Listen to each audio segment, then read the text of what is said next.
The air in courtroom 4B was a stale concoction of old paper, cheap floor polish, and palpable dread. It was a room built to diminish the individual, with soaring ceilings of water-stained plaster and dark, imposing mahogany that swallowed the light. The incessant low hum of the fluorescent lights overhead felt like a physical pressure, a constant reminder of the grinding, indifferent machinery of justice. Imani sat on the hard wooden bench, her small feet in their patent leather shoes not quite reaching the floor. She was 9 years old, a tiny still point in the swirling anxiety of the room, her back ramrod straight, her hands clasped primly in her lap. In her hands she held a single sheet of paper, folded into a neat, crisp square. Her father, Marcus, sat at the defendant's table, swallowed by an ill-fitting, faded orange jumpsuit.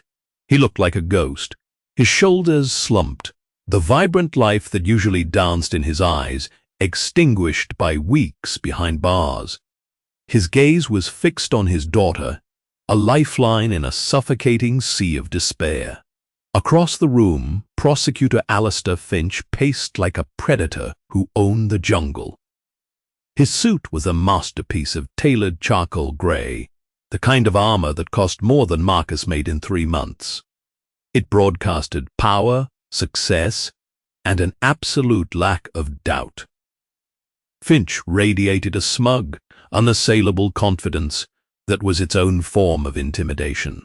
He glanced over at the defense table, his lips curling into a sneer as he took in the scene. The public defender, Sarah Jenkins, looked exhausted, buried under a mountain of files she had no time to properly read. The defendant, Marcus Cole, just another faceless thug off the street, looked broken already. Finch almost chuckled, bringing a child into the courtroom, pathetic. A desperate, sentimental ploy that he would shred into confetti. This case was a slam dunk. Another clean notch on his belt. Another step up the ladder towards the district attorney's office. He had a blurry security photo, a nervous but cooperative eyewitness, and a narrative that wrote itself. It was simple, it was clean, it was a lie. But that was a detail only he needed to know.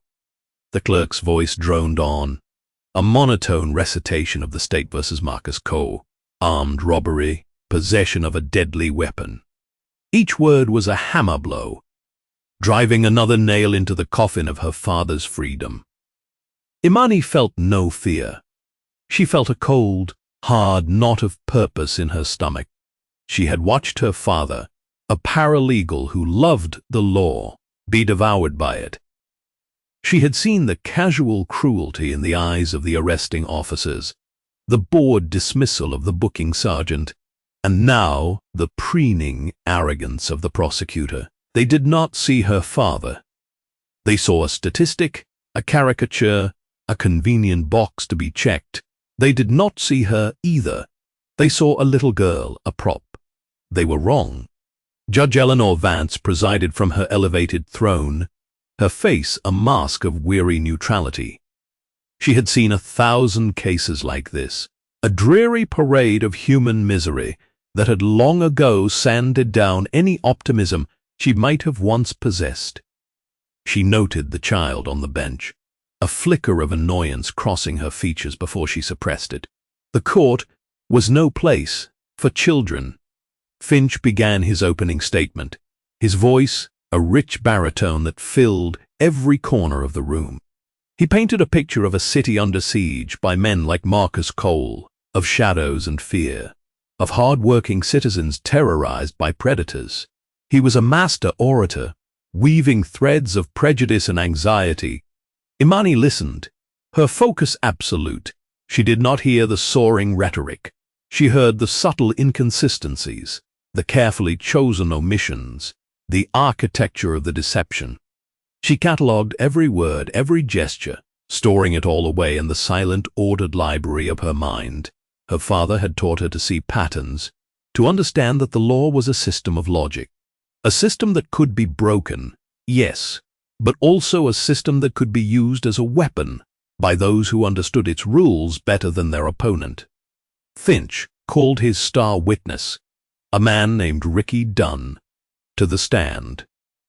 Dunn was a weasel of a man with shifty eyes and a sheen of sweat on his upper lip.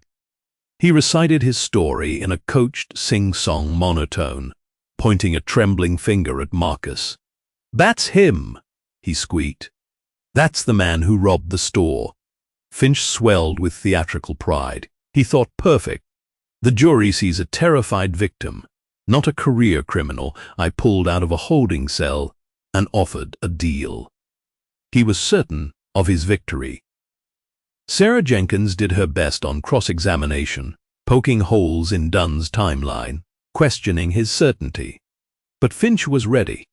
He objected. He redirected. He rehabilitated his witness with practiced ease, making Jenkins look flustered and incompetent.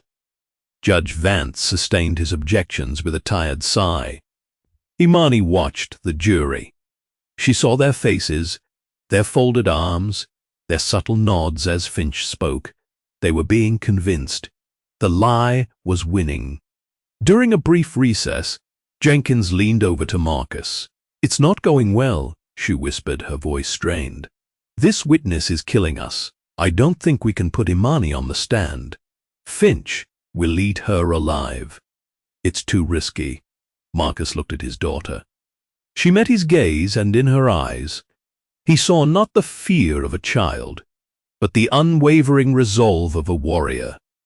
She gave him the slightest of nods. "Put her on," Marcus said, his voice hoarse but firm. "We do it like we planned." Jenkins turned to the little girl. "Imani, are you absolutely sure you want to do this?" she asked, her voice gentle. "He will try to trick you. He thinks I'm a little girl," Imani replied, her own voice quiet and clear.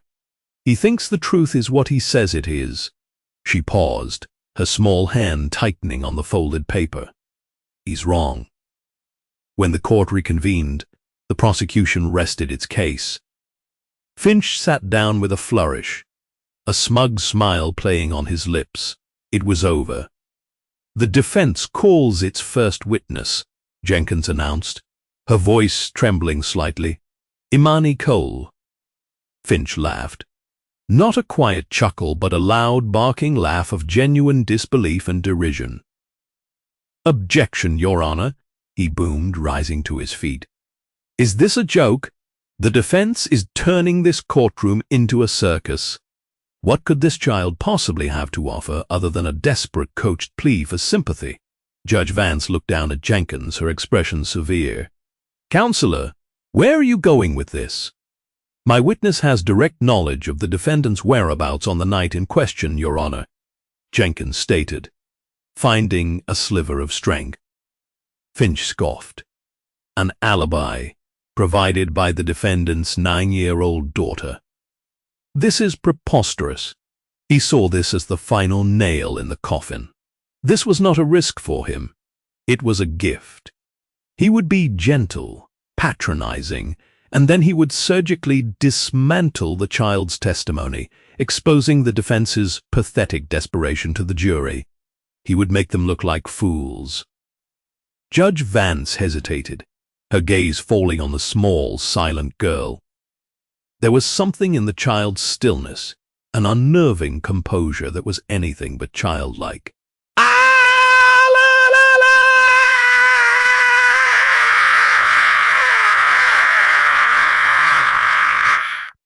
The bailiff had to fetch a thick book for her to sit on so her head was visible over the polished wood. Her smallness was amplified by the vastness of the stand, the solemnity of the room. The clerk administered the oath. "Do you promise to tell the truth, the whole truth, and nothing but the truth?" "I do," Imani said, her voice steady and clear, without a hint of a childish lisp or tremor. Jenkins approached, her face a mixture of terror and hope. "Imani, can you please state your full name for the court?" "Imani Anissa Cole." "And how old are you?"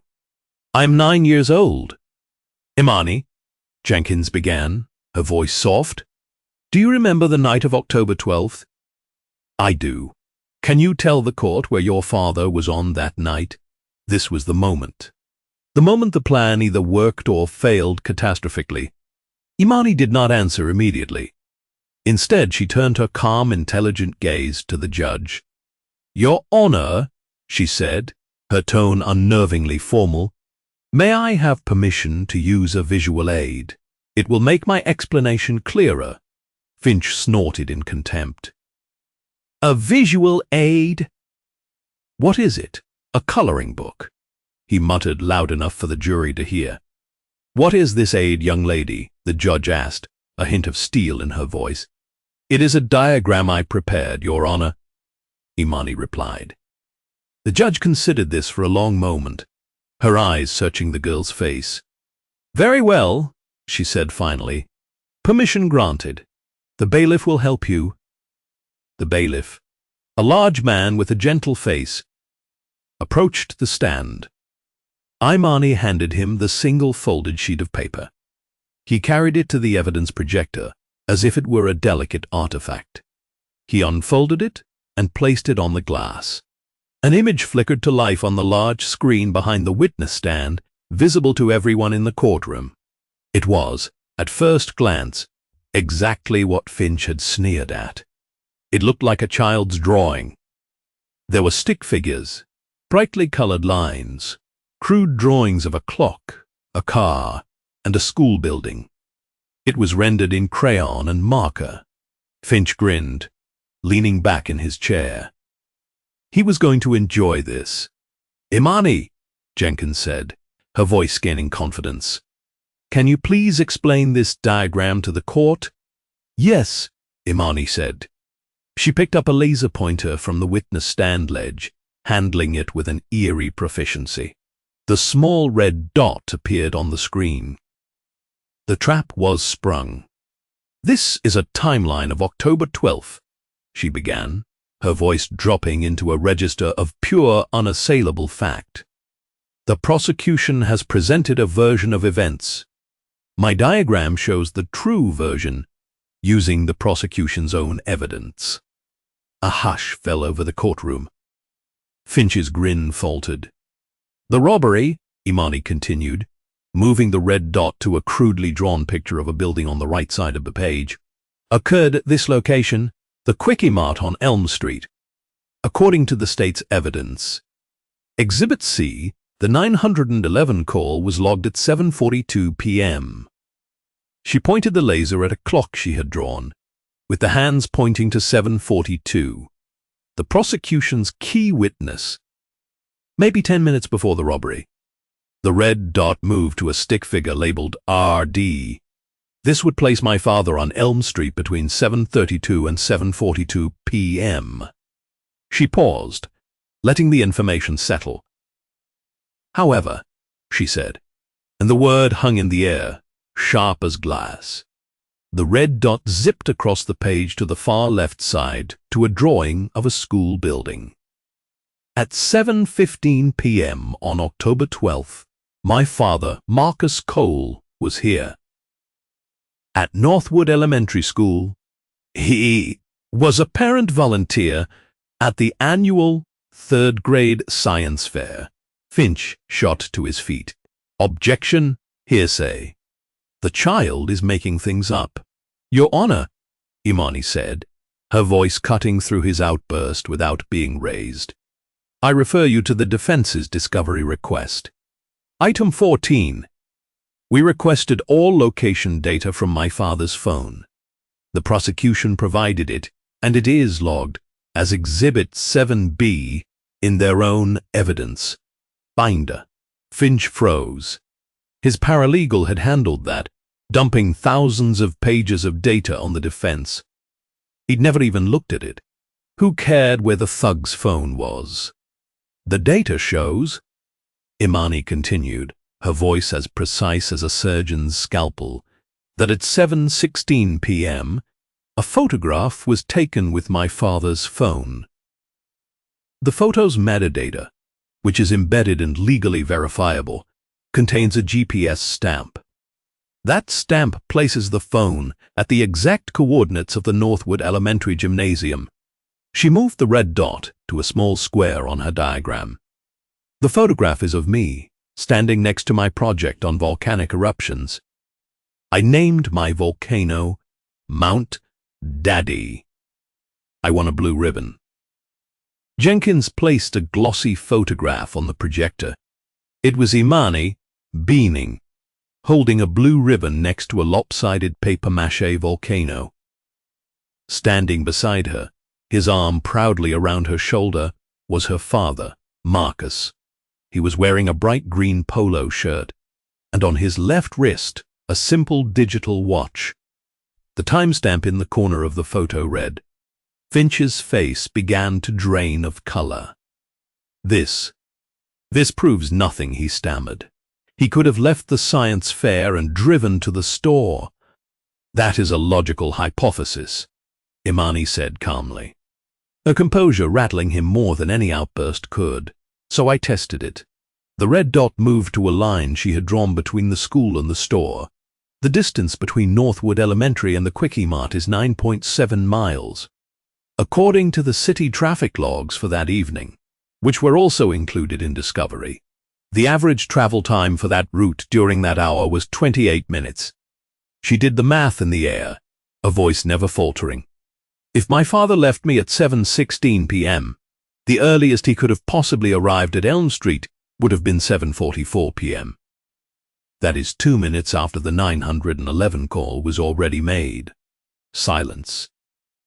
It was a thick, heavy blanket of silence that smothered Finch's arrogance. The jury was no longer looking at Imani as a child. They were looking at her as the smartest person in the room. Judge Vance leaned forward, her elbows on the bench, her chin resting in her hands. Her weariness was gone, replaced by an intense, laser-like focus. "But it gets worse, Your Honor," Imani said, her voice dropping to a terrifyingly quiet register. The red dot moved to the center of the page, where she had drawn a box in black crayon. Inside the box, she had written one word. Lie. The prosecution's case rests entirely on the testimony of Mr. Ricky Dunn. Mr. Dunn testified under oath that he was at the Quickie Mart to buy a soda. Finch felt a cold dread creeping up his spine. This kid had read everything. In the Discovery files, Imani said, page 842 of the appendix is the arrest report for Mr. Dunn from 3 weeks prior to the robbery. He was charged with felony possession with intent to distribute. She paused. "That is a serious charge, Your Honor. It carries a mandatory minimum sentence of 5 years in prison." The red dot moved to another box. On page 912, there is a supplemental filing from the district attorney's office. The day after, Mr. Dunn identified my father in a photo lineup. Finch's heart was hammering against his ribs. He felt the trap closing, its steel teeth sinking into his flesh. The filing shows that the charges against Mr. Dunn were suddenly and inexplicably reduced to a misdemeanor possession. He was sentenced to time served and released. This filing was signed by Prosecutor Alistair Finch. Every eye in the courtroom swiveled to Finch. His face was a mask of waxy, sweaty panic. He was no longer a predator. He was prey. This diagram, Imani stated, her voice resonating with a power that defied her age, shows that the prosecution's timeline is not just improbable, it is physically impossible. And it shows that their only witness was not a concerned citizen, but a paid informant who was coerced into committing perjury in exchange for his freedom. She had one last piece of evidence, the final, elegant checkmate. She pointed the laser at the blurry security photo of the robber that Finch had so proudly displayed. Finally, Your Honor, please look at Exhibit A. The man in the photograph is wearing a watch. Everyone leaned in, squinting at the grainy image on the screen. "He is wearing it on his right wrist," Imani said softly. She turned and looked directly at her father. My daddy is left-handed. He has worn his watch on his left wrist every single day of my life. Jenkins placed a stack of a dozen family photos on the projector. Christmas, birthdays, a trip to the zoo. In every single one, Marcus Cole wore his watch on his left wrist. Slam. The case wasn't just broken, it was annihilated. Finch stood silent, his mouth opening and closing like a fish, but no sound came out. His entire career, his carefully constructed world of lies and easy victories, had been dismantled by a 9-year-old girl with a single piece of paper and an eidetic memory. Judge Vance's face was like granite. She stared at Finch for a full minute, the silence in the room growing so loud it was almost a scream. "Mr. Finch," she said, her voice low and lethal, "do you have any cross-examination for this witness?" Finch could only shake his head, a pathetic, trembling gesture. She turned to the jury. "Ladies and gentlemen of the jury, this court is declaring a mistrial on the grounds of gross prosecutorial misconduct and egregious evidence of witness, tampering and perjury." The gavel cracked like a gunshot. Bang! The case against Marcus Cole is dismissed with prejudice. He is free to go. Marcus collapsed into his chair, sobbing with relief as Jenkins threw her arms around him. But Judge Vance was not finished. Her eyes, burning with a righteous fury, were still locked on Alistair Finch. "Bailiff," she commanded, her voice echoing off the high ceilings. "Take Mr. Finch into custody. He is under arrest. I am recommending the State Bar begin immediate disbarment proceedings. And I am personally referring this case to the United States Attorney's Office for Federal Investigation." 2 bailiffs approached the prosecutor's table. Finch looked at them, his face a canvas of disbelief and horror. "You can't do this," he whispered. "I am the law in this room."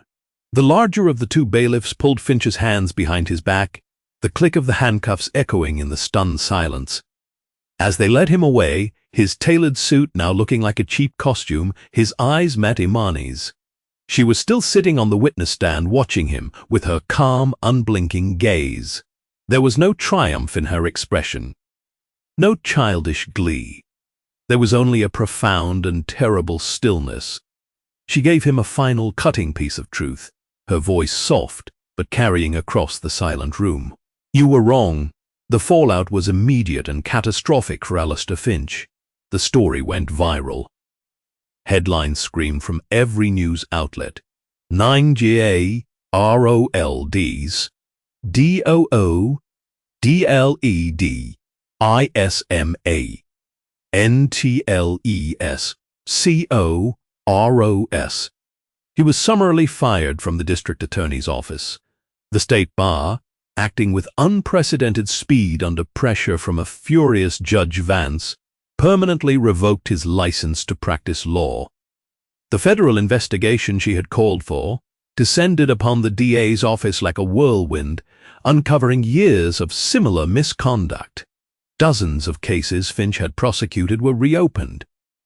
One by one, wrongful convictions were overturned, freeing men and women who had lost years of their lives to his ambition. His star witness Ricky Dunn, facing new federal charges, recanted everything and testified against Finch in exchange for a deal, detailing the entire conspiracy. Finch's life crumbled to dust. His wife filed for divorce, taking their children and publicly denouncing him. His friends and powerful political allies abandoned him overnight, treating him like a contagion. Buried under legal fees, he was forced to declare bankruptcy, losing his mansion, his luxury cars, and every trapping of the power he had so abused. In the ultimate irony, stripped of his assets and his license, he was forced to rely on a public defender for his own trial. He was found guilty on multiple counts of obstruction of justice, witness tampering, and deprivation of rights under color of law. The last the world saw of Alistair Finch, he was being led from a courtroom, not in a tailored suit, but in an orange jumpsuit, the very same color his victim, Marcus Cole, had worn. He was sentenced to 20 years in federal prison. The system for once had been cleansed.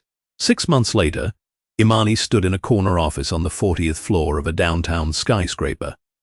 The view of the city stretched out before her, a glittering panorama of glass and steel. The office belonged to the senior partner of the most prestigious civil rights law firm in the state. Her father stood beside her, no longer a ghost in orange, but a man reborn, dressed in a sharp new suit. The firm had not only taken on their civil suit against the city pro bono, but they had also established the Imani Cole Future Leaders Foundation, a full scholarship trust that would pay for her education, all the way through any law school in the country she chose. Marcus's phone buzzed. It was Sarah Jenkins, now a junior partner at this very firm, promoted after the high-profile victory. "They folded," Jenkins said, her voice electric with triumph. "The city just offered a settlement. It's a record number. They don't want this going to trial. They don't want her on the stand again." Marcus hung up the phone, a slow smile spreading across his face. He looked down at his daughter. She was not admiring the view. She was running her small fingers over the leather-bound spines of the law books that lined the walls, her expression one of intense focus. "They thought you were just a little girl," he said, his voice thick with emotion and pride. Imani looked up from a heavy volume of constitutional law. Her gaze was clear and steady, holding the wisdom of someone far beyond her years. "That's why we won," she said softly. They never looked closely enough to see the truth. She turned back to the bookshelf, her mind already working, already seeing the patterns, the logic, the next fight for justice that was waiting. The work was just beginning. What an incredible story. That moment in the courtroom, when Imani unfolded that single piece of paper, gave me chills. She proved that the truth is more powerful than any lie, no matter how well dressed that lie is. Prosecutor Finch thought he was untouchable, but karma came for him in the form of a 9-year-old girl with a crayon and an unbreakable spirit. Justice has never been so sweet. If you loved watching this brilliant little girl take down a corrupt system and get justice for her father, please smash that like button right now. It really helps the channel grow. Share this video with anyone who loves a satisfying story of karma where the arrogant bully gets exactly what they deserve. We all know someone who needs to see this. And don't forget to subscribe and hit the notification bell so you never miss out on our daily drama and revenge stories. You won't want to miss what we have coming up next. Let me know in the comments below, what would you have done if you were in Marcus's shoes? Would you have had the courage to put your child on the stand like that? I can't wait to read what you think. See you in the next video.